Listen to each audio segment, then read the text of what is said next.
Good morning, boys and girls. And it's hard to believe that it's Wednesday morning already. This week is really flying.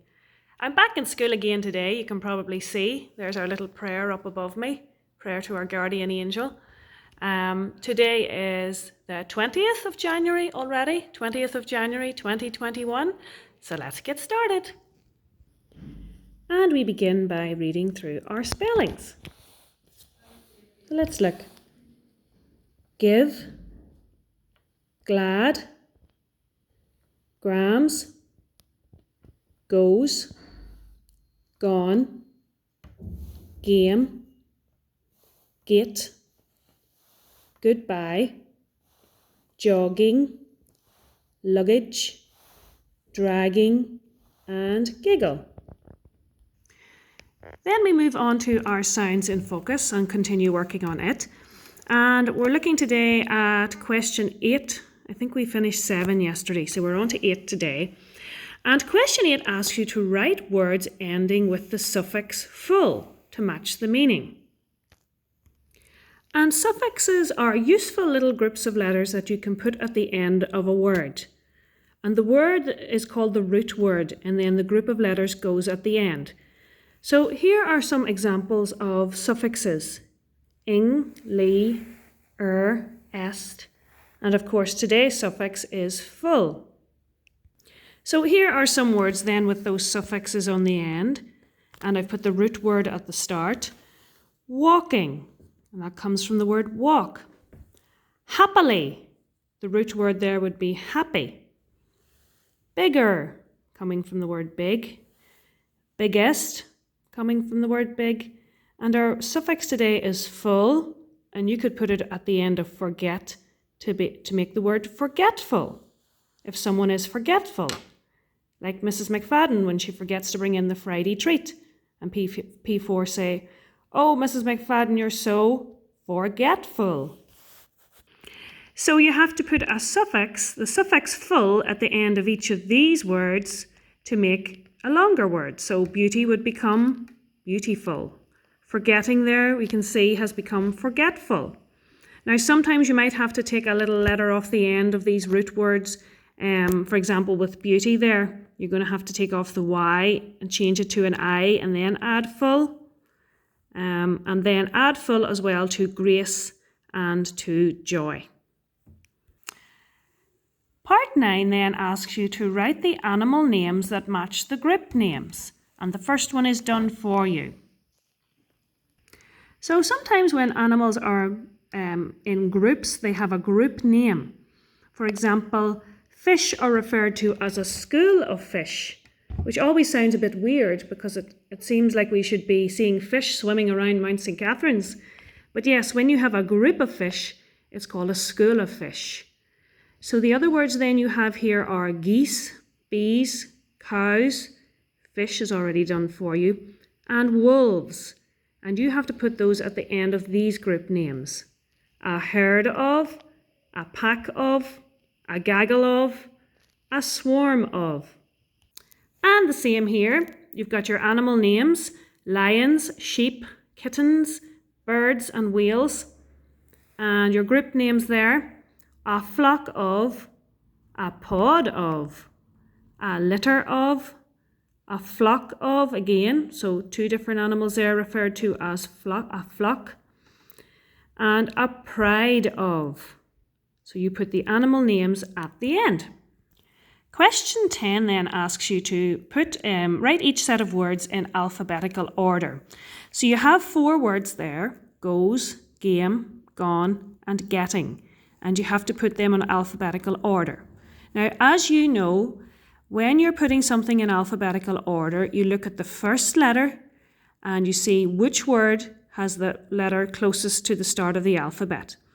Here, though, everything begins with G. So you have to look at the second letter in each of these words. So you have an O, an A, another O, and an E. So the word with an A would come first, wouldn't it? But there are 2 words where the second letter is O. So when you come to them, you're going to have to look at the third letter and see which of those has a letter that comes closest to the start of the alphabet. Here then, you have 4 more words: grow, grams, great and ground. And not only do they all have the same first letter, G, they also have the same second letter, GR. So when you're putting these ones in alphabetical order, you're going to have to look at the third letter. And if 2 of them have the same third letter, you've guessed it, you have to look at the fourth letter to put them in alphabetical order. So it'll just take a little bit of thinking and a little bit of time. For the remainder of this week in our literacy, we are looking at plurals. And plurals means more than one. So when you're writing more than one, you put an S at the end of the word. Or at least sometimes you do. Sometimes you have to add an ES or an IES. Just depends on the word. But for today, in this word search, I want you to find all of these words here down below.